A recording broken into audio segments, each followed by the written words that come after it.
Amém. Meus irmãos, a paz do Senhor, tudo bem? Aqui é o irmão Sidrinei. Estamos juntos mais uma vez para a gente bater mais um papo sobre as nossas lições de escola bíblica dominical. Nosso objetivo de hoje é a gente falar sobre a lição de número 11. Nós estamos usando as nossas revistas de escola dominical da CPAD. A lição de número 11 é o avivamento e a missão da igreja. E gostaria de convidar a você que vai estudar com a gente, se for possível, você ter uma cópia da revista da CPAD, revista desse trimestre que a gente está estudando. Vai ser bem interessante para você, se você puder ter uma cópia dela. Além da cópia da revista da CPAD, seria muito interessante e é muito importante que você tenha um exemplar da Bíblia Sagrada com você. Nós temos aqui um exemplar da Bíblia Sagrada.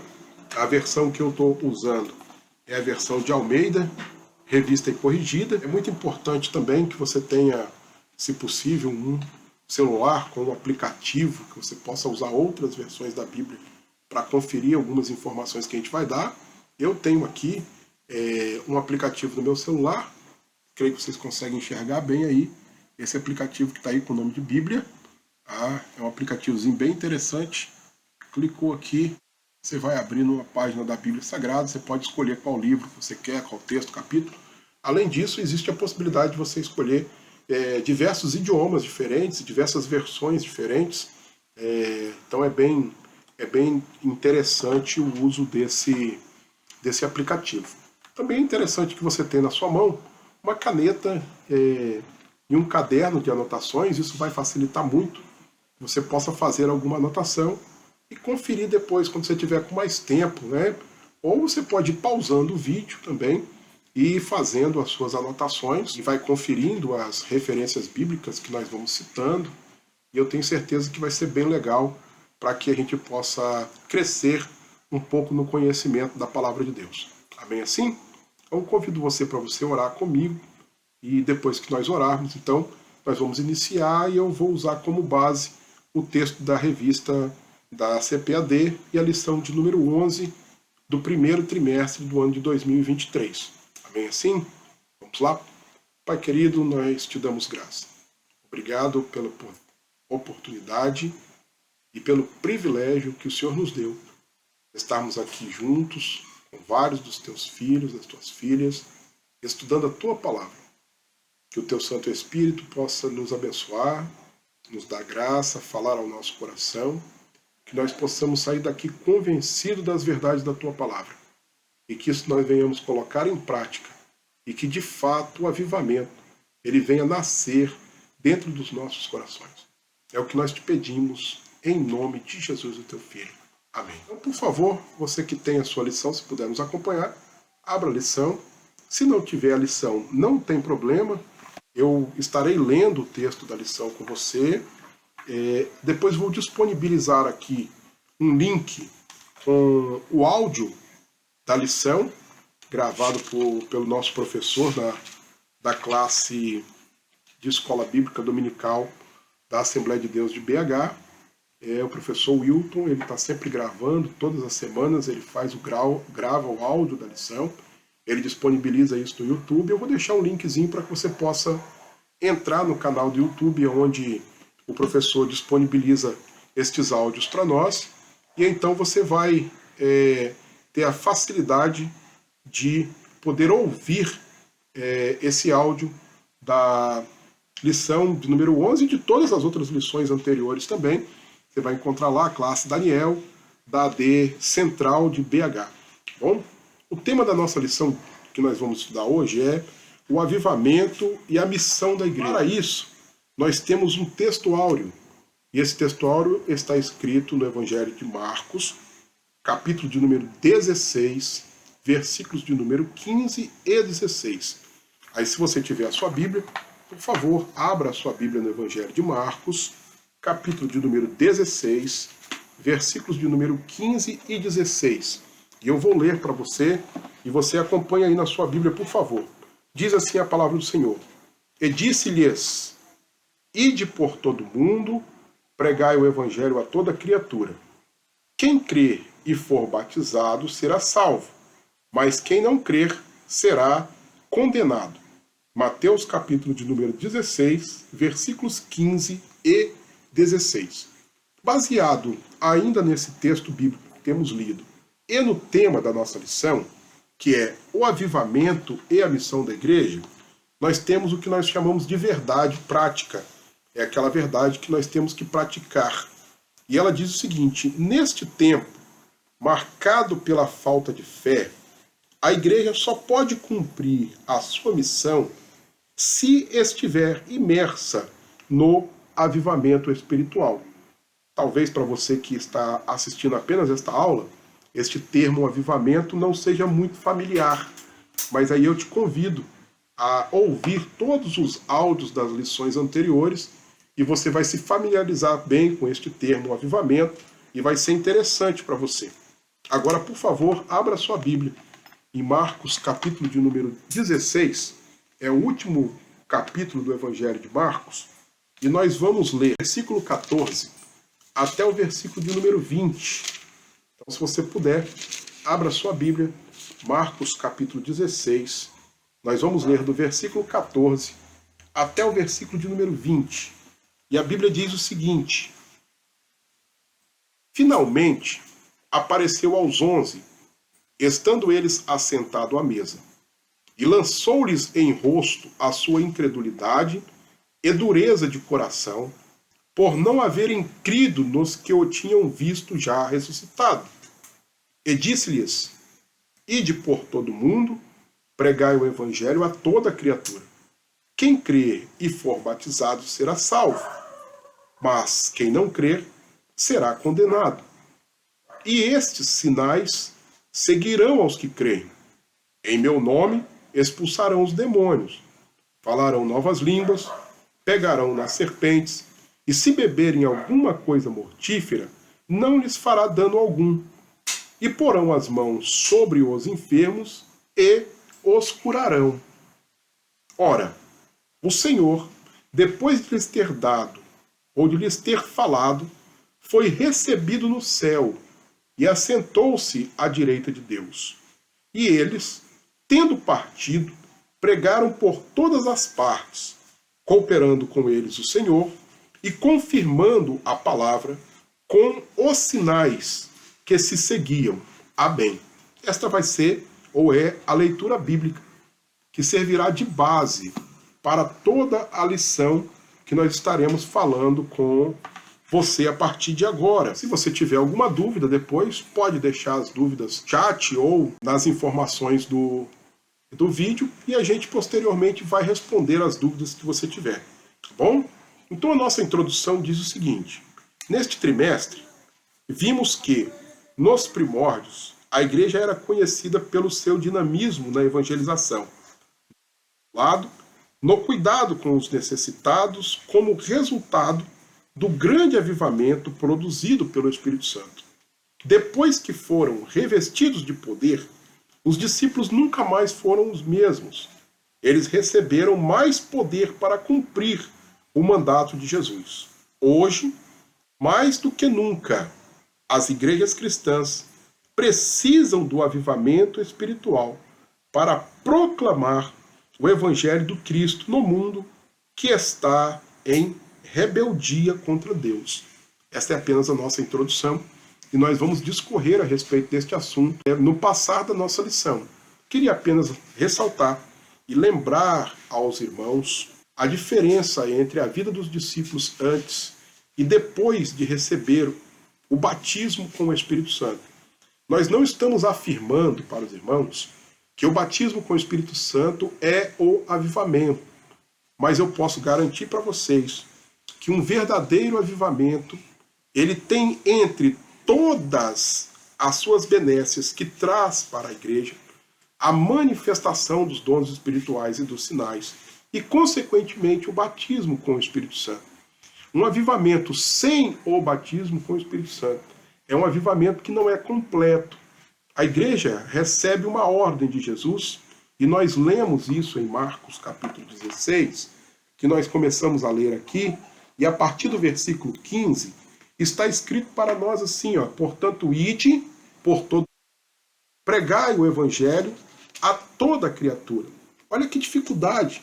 Nós estávamos falando de pouco mais de 500 discípulos, a maioria deles pobres, uma boa parte deles incautos, judeus, dentro de uma tradição extremamente difícil. Era uma tradição que olhava muito para si mesmo, não se comunicavam com os demais, não se misturavam com outros povos. Como que essas pessoas poderiam ir por todo o mundo e pregar o evangelho a toda criatura? Esta palavra, que parecia ser uma utopia, uma dificuldade tão grande para que os discípulos pudessem cumprir o ide de Jesus, ela começa a ficar fácil a partir do dia de Pentecostes. Porque no dia de Pentecostes, além de serem cheios do Espírito Santo, de falar em outras línguas, as pessoas virem o que Deus estava fazendo através dos discípulos, nós ainda encontramos algumas coisas bem interessantes, que é o início de uma evangelização em escala mundial. Porque em Jerusalém estavam presentes pessoas de aproximadamente 14 localidades diferentes, de vários países diferentes, de algumas pessoas de países do norte da África, algumas pessoas espalhadas por países da Ásia, e essas pessoas se converteram no dia do Pentecostes. Esta mensagem que quando os discípulos veem aquela multidão de quase 3.000 pessoas de vários países, de várias cidades, se convertendo no dia de Pentecostes, foi um recado de Jesus para eles, dizendo que o mandado que Jesus tinha dado, a ordem que Jesus tinha dado de pregar o evangelho a toda criatura, ela não era uma ordem difícil de ser cumprida, desde que os discípulos pudessem estar com a vida cheia da unção do Espírito Santo.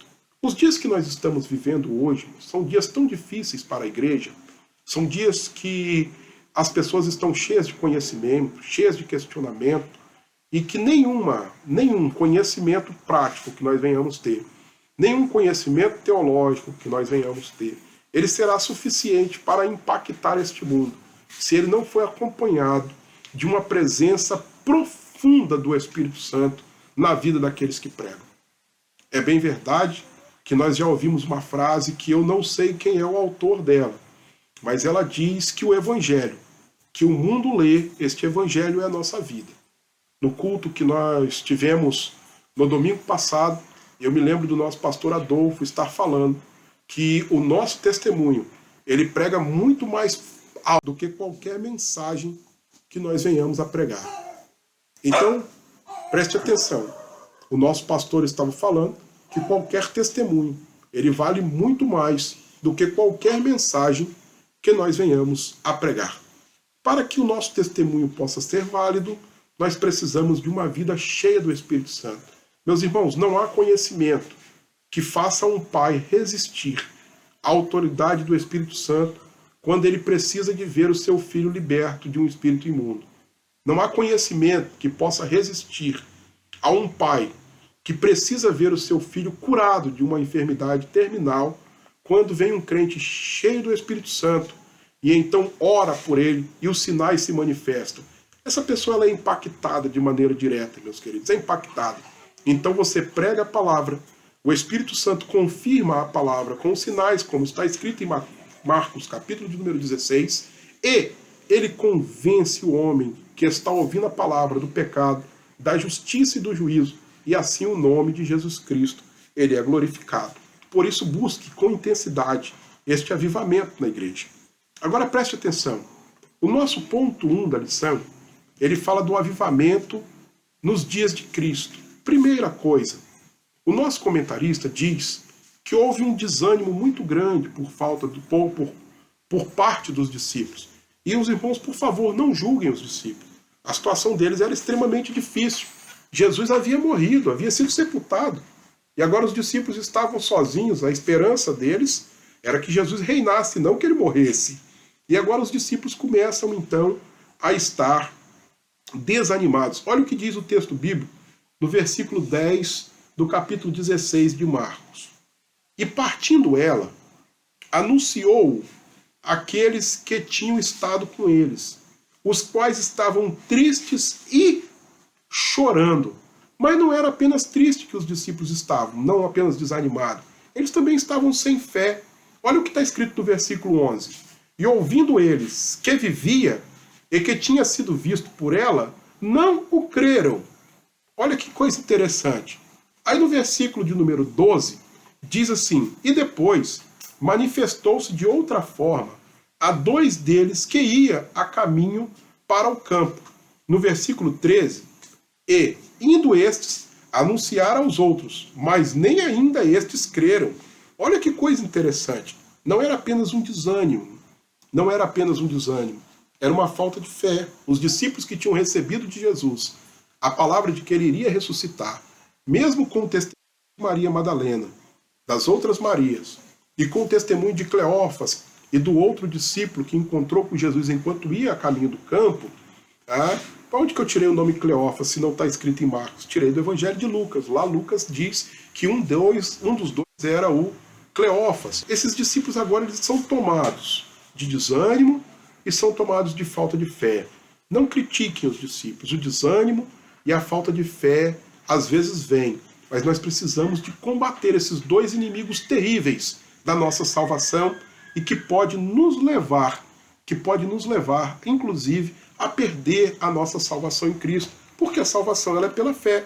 Sem fé, disse o escritor aos Hebreus no capítulo de número 11, é impossível agradar a Deus. Agora Jesus aparece aos discípulos. Eu vou ler com os irmãos o Evangelho de Lucas, capítulo 24. Por que não ler Marcos? Porque Marcos é mais curto. A informação dele é mais singela. Eu vou ler Lucas porque Lucas é uma informação que está um pouco mais detalhada. Então, Lucas, capítulo de número 24, o versículo 36, diz assim: e, falando eles estas coisas, o mesmo Jesus se apresentou no meio deles e disse-lhes: paz seja convosco. Olha que coisa interessante. Os discípulos estavam reunidos, o clima era um clima de incredulidade, tinha tomado conta dos discípulos, a falta de fé tinha crescido, o clima era um clima de medo, e Jesus vem, e a primeira coisa que ele fala, diz assim, olha, paz seja convosco. Ele começa a colocar todo o medo por fora. Mesmo assim, os discípulos ainda tiveram dificuldade. Olha o versículo 37. Eles estavam espantados e atemorizados.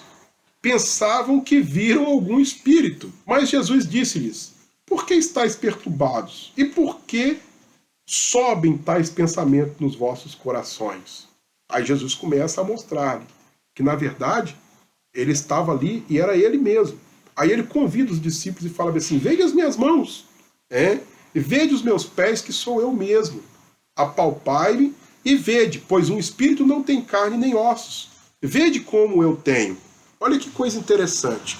Jesus estava ressuscitado, com um corpo glorificado, um corpo glorioso, diferente, já era um corpo ressuscitado, e ele estava em carne.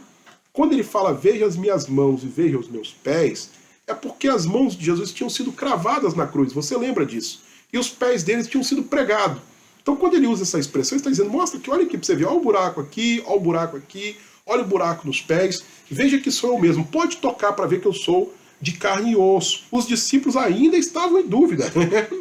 Diz assim, olha, e dizendo isto, mostrou-lhe as mãos e os pés. Olha o versículo 41, eu estou lendo o capítulo 24 de Lucas, tá?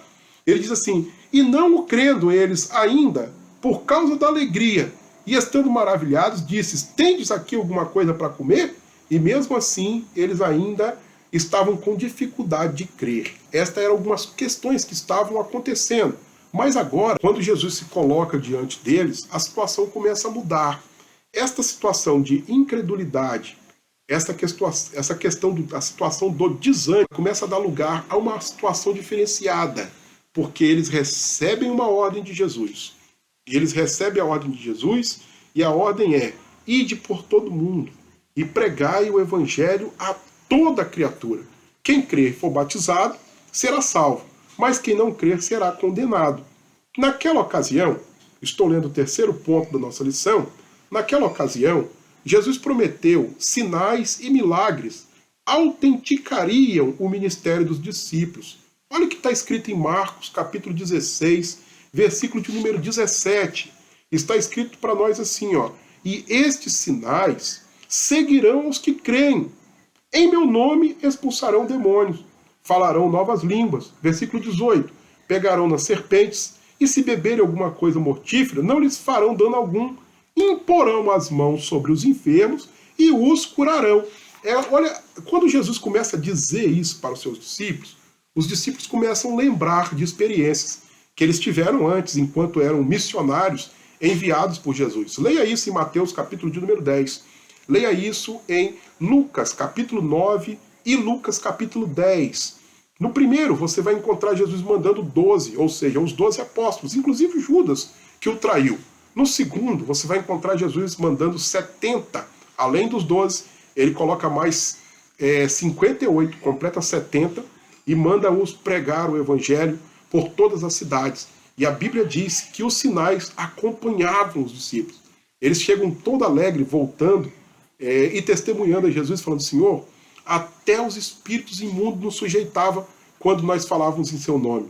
E a ordem de Jesus era clara: ide, curai enfermos, expulsai demônios e anunciai que é chegado o reino de Deus. Essa autenticação, ou que o Espírito Santo dá, a mensagem, mostrando que os sinais estavam seguindo com os discípulos, no versículo 20 do capítulo 16 de Marcos, está dizendo que eles partiram, pregaram por todas as partes, cooperando com eles o Espírito Santo, olha que coisa interessante, e o Senhor confirmando a palavra com os sinais que os seguiam. Então o Senhor ia confirmando a palavra e cooperando com eles. Esses sinais são extremamente interessantes.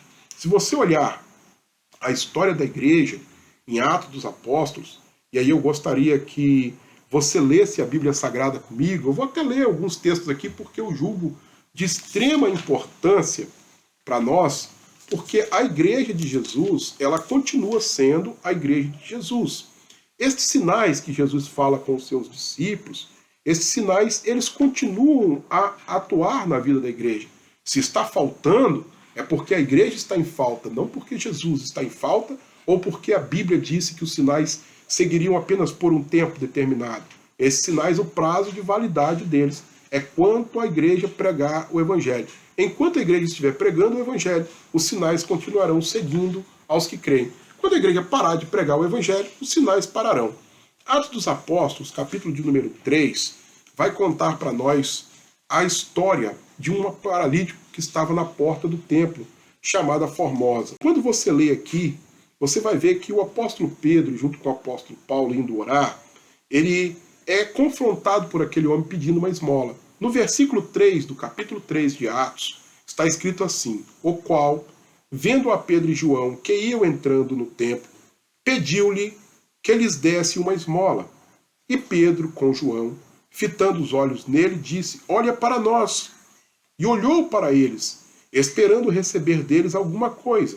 Disse-lhe Pedro: não tenho prata, nem ouro, mas o que tenho, isso te dou.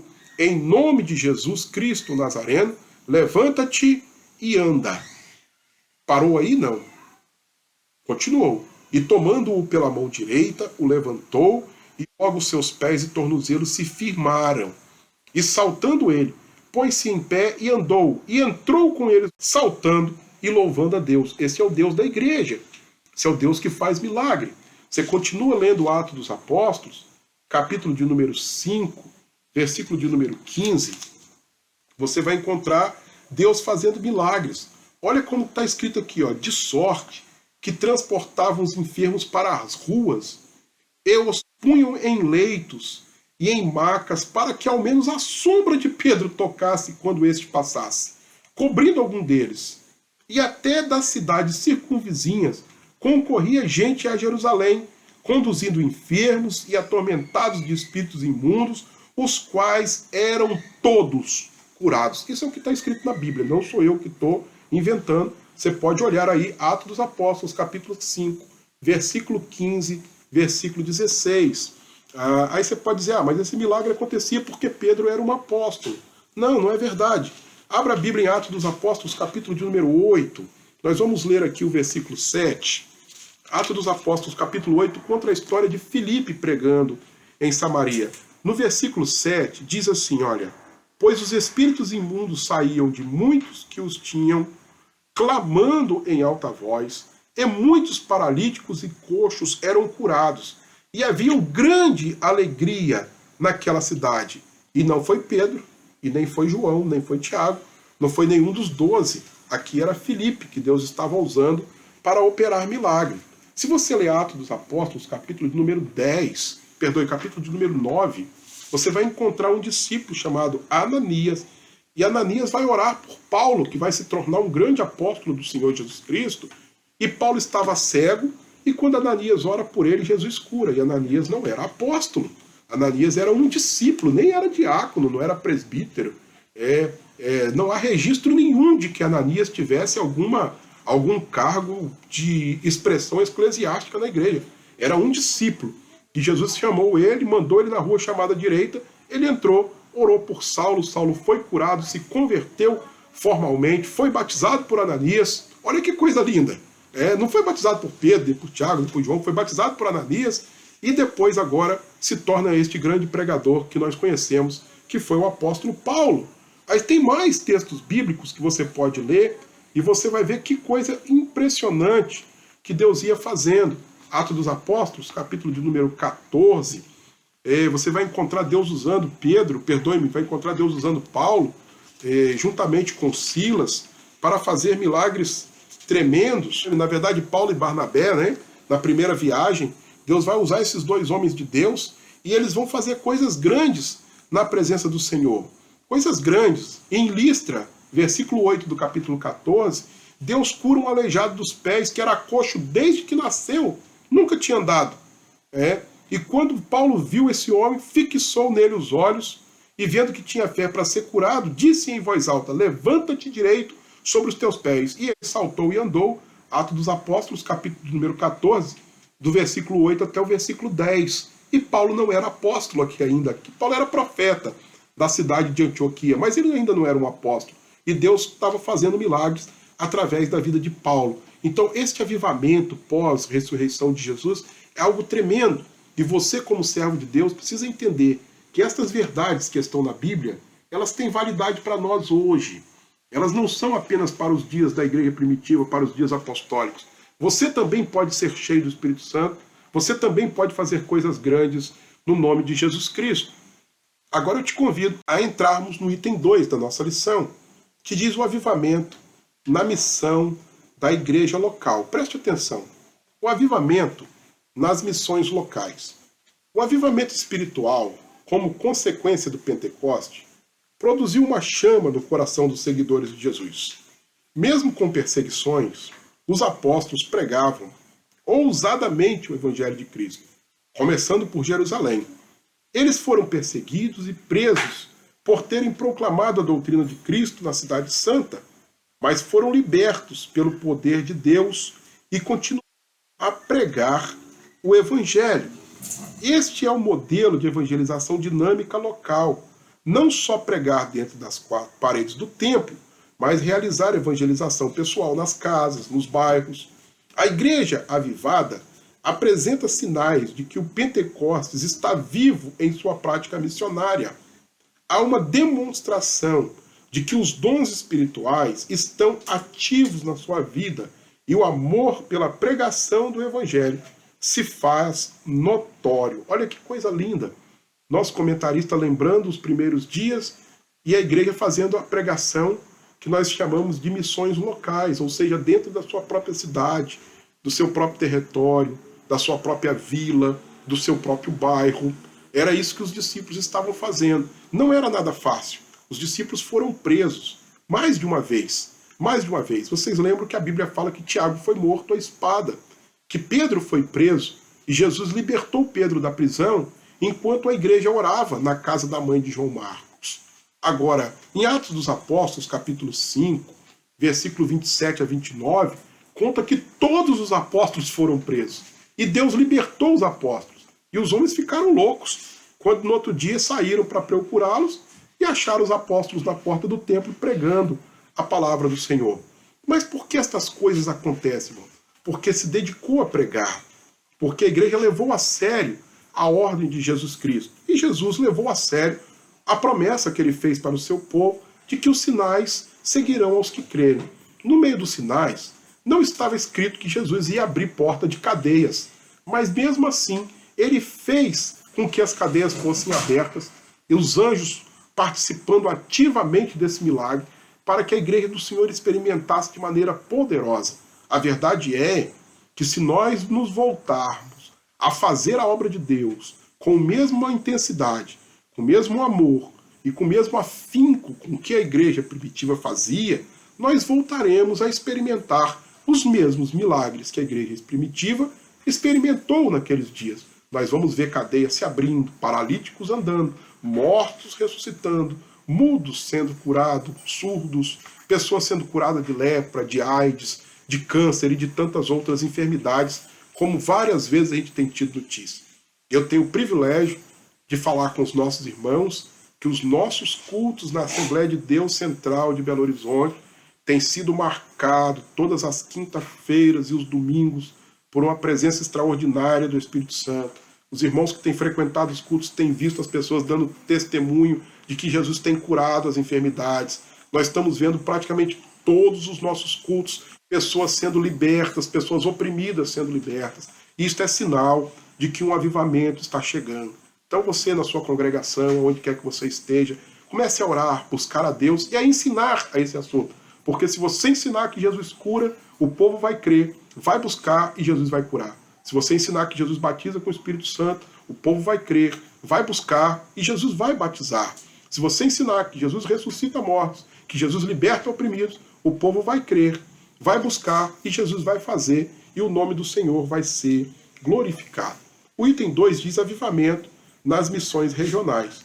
Podemos dizer que a missão regional é aquela localizada em locais mais distantes do centro de ação inicial. O que nós estamos querendo dizer com isso? No estado brasileiro, há diversos municípios ou cidades do interior. São as nossas Judéias e Samarias, a serem alcançadas pelo trabalho de evangelização. Depois de impactar Jerusalém com a mensagem do Evangelho, os discípulos levaram a muitos outros lugares. E aí tem Atos dos Apóstolos, capítulo 8, mostrando que os discípulos chegaram em Samaria e tantos outros lugares, a Jope, como Pedro estava em Atos dos Apóstolos, capítulo de número 10, capítulo de número 11, e vocês vão ver um mover do Espírito Santo por vários lugares. Antioquia, que os discípulos chegaram mais longe, e aí nós já entramos num terceiro ponto, que são missões transculturais. No item agora, no terceiro, diz assim, missões regionais atualmente. Nos dias de hoje, esperamos que Deus desperte as igrejas locais em centros metropolitanos, em cidades de porte médio e em municípios de pequeno porte, para evangelizarem, cumprindo a grande comissão de Jesus. Que isto aconteça sem que seja necessário haver perseguição, a fim de despertamento da obra de Deus. Ora, ainda desfrutamos de liberdade constitucional para expressar nossa fé e proclamar o Evangelho a toda criatura, em todos os lugares, estados, cidades e distritos. Oremos para que o Brasil seja de fato uma nação que se renda a Cristo. Então pregue este Evangelho, irmão, insista. Não perca tempo, fale de dia, de manhã, de noite. Tenha piedade das almas que estão indo para o inferno. Se você não pregar, essas pessoas vão para o inferno. Tenha piedade delas, tenha dó delas. Diz para elas que elas estão indo para o inferno, mas que se elas quiserem, Jesus tem uma solução para a vida delas. Elas não precisam ir para o inferno, porque Jesus morreu para que elas possam ser salvas. Ore para que Deus desperte a sua igreja em todos os lugares, para que a obra do Senhor seja feita com excelência e que o nome do Senhor Jesus seja glorificado. É interessante, irmãos, porque quando o nosso coração queima, quando o nosso coração arde, nós vamos ver coisas grandes acontecendo da parte de Deus. Eu gostaria de sugerir aos irmãos um livro chamado Fundamentos Bíblicos de um Autêntico Avivamento.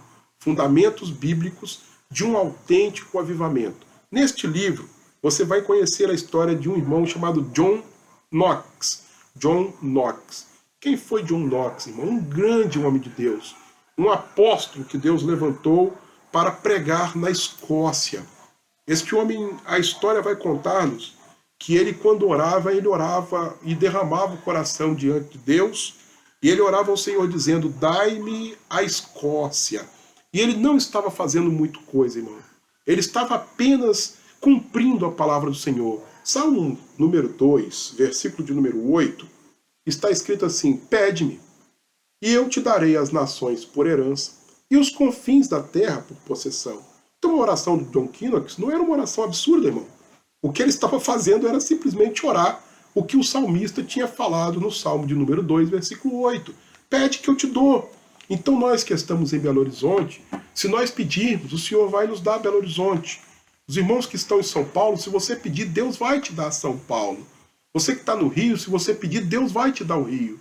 Os irmãos do Espírito Santo, meu estado lindo, se nós pedirmos, Deus vai nos dar a nossa capital, Vitória, Serra, Vila Velha, Cariacica e todas as 78 cidades deste estado. Mas nós precisamos orar ao Senhor. Então eu convido você para ler esse livro, Fundamentos Bíblicos de um Autêntico Avivamento. Ele foi editado pela CPAD e lá você vai encontrar histórias formidáveis. Se você puder também, eu adianto outro livro para você, chamado Heróis da Fé. Foi feito pelo pastor Orlando Boyer. É um livro espetacular. Eu já devo ter lido esse livro umas 4 ou 5 vezes. E já devo ter ouvido o audiobook dele umas 5 ou 6 vezes. Toda vez que leio, eu sou impactado por alguma coisa. É impressionante. A gente fica com vergonha de Deus. Porque a gente vê que a obra que a gente está fazendo, ela não tem tanta relevância e no nosso coração não está tão colocado na obra como a gente via Deus usar aqueles outros irmãos. Amém assim, irmãos? Eu convido vocês para nós irmos um pouquinho mais para frente e falar de missões transculturais. O que são missões transculturais? É que transcende a cultura que você vive. Por isso nós chamamos de transculturais. Ela está fora da cultura que você vive. É como se você fosse pregar em outro país, com outro costume, com outra língua, com outra maneira de viver. As missões transculturais, se nós lermos Atos dos Apóstolos, capítulo 1, versículo 8, Jesus disse que seus discípulos haveriam de levar a sua mensagem até os confins da terra. Não era apenas ali. Eles ganharam almas para Jesus e abriram igrejas na Fenícia, em Chipre, na Antioquia. Leia Atos dos Apóstolos, capítulo de número 11, e você vai ver como que a obra de Deus ia crescendo e Deus ia levando os seus discípulos.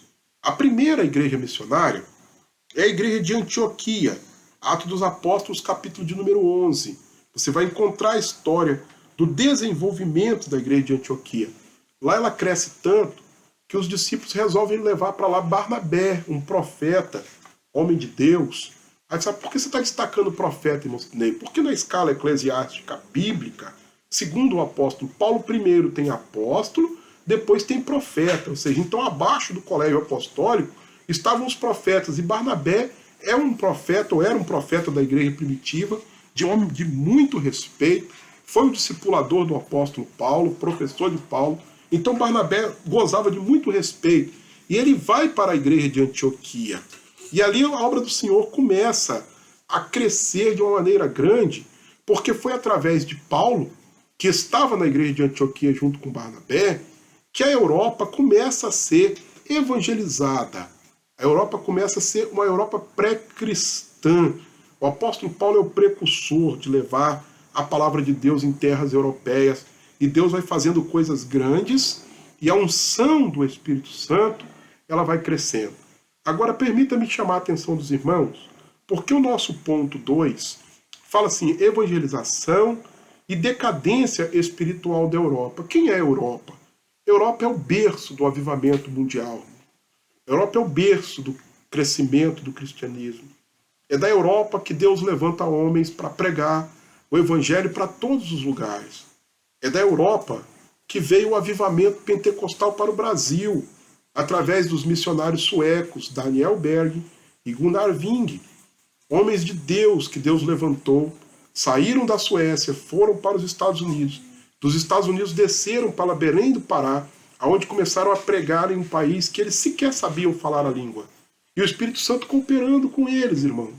E hoje nós temos uma igreja, que é a Igreja Assembleia de Deus, fruto do trabalho missionário desses dois homens de Deus, que é uma igreja que tomou todos os cantos do Brasil, entrou em todas as classes sociais, dos mais pobres até os mais ricos, tem membros de todos os lugares. Por quê? Porque está pregando a palavra do Senhor. Foi da Europa que vieram os primeiros missionários para o Brasil, enviados por João Calvino. Vieram para o Brasil ainda no século XVII, século XVI, se não me engano, no final do século XVI, início do século XVII, missionários chegaram aqui no Brasil porque esses homens de Deus tinham uma visão de que a obra do Senhor precisava ser feita.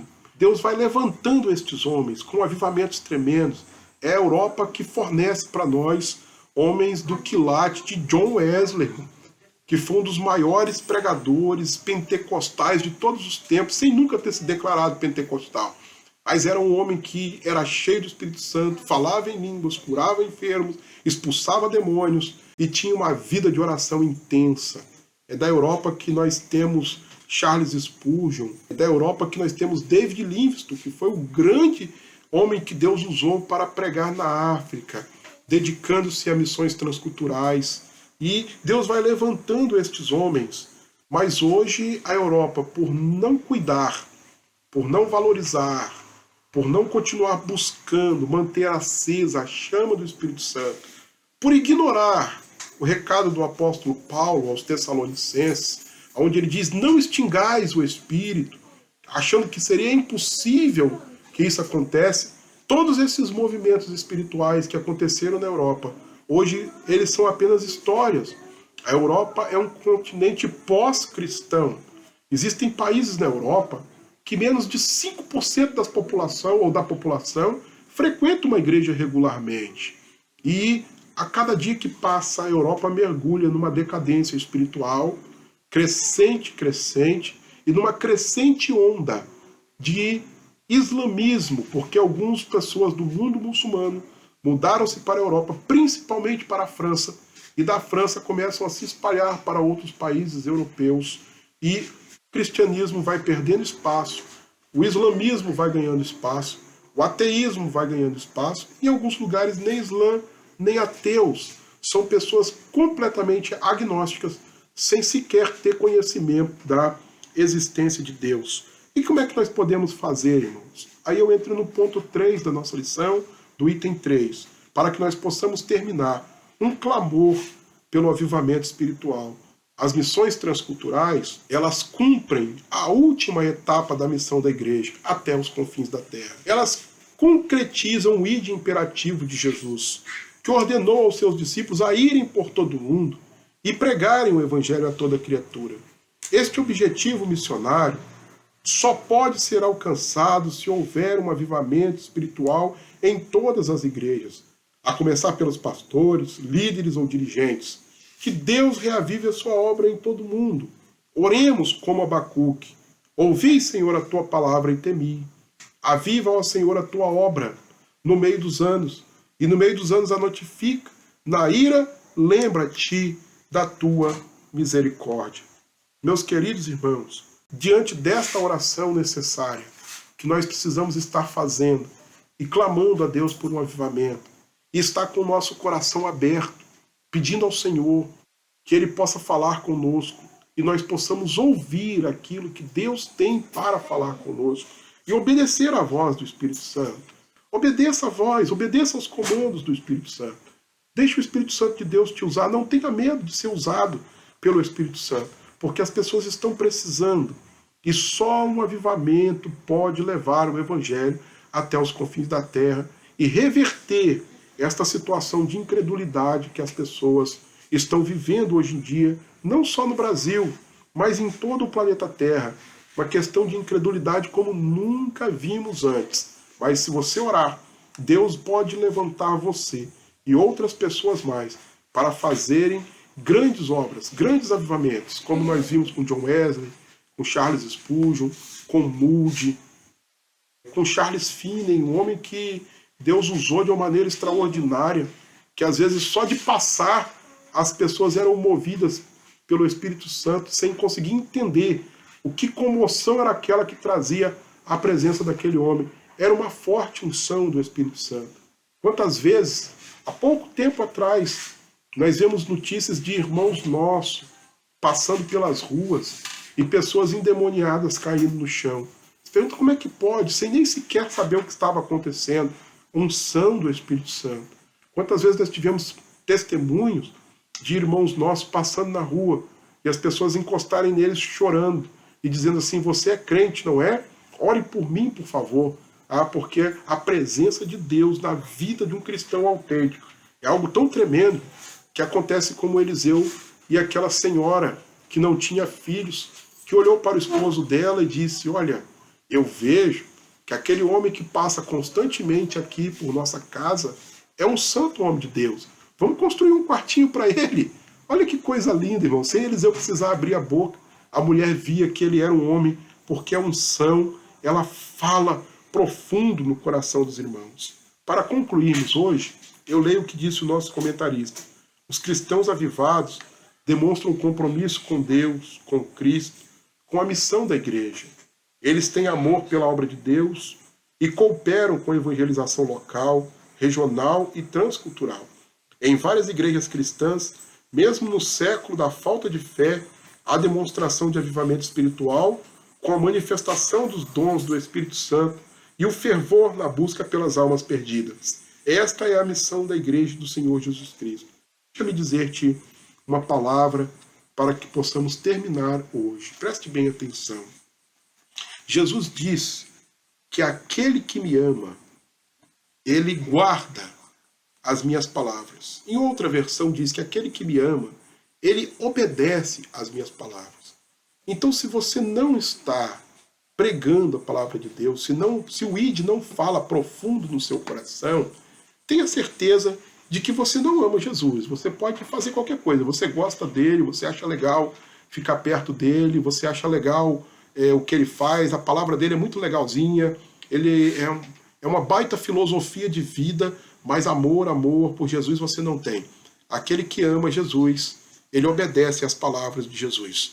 E se você ama Jesus, você precisa pregar a palavra de Deus. Que Deus venha nos abençoar, venha nos dar graça.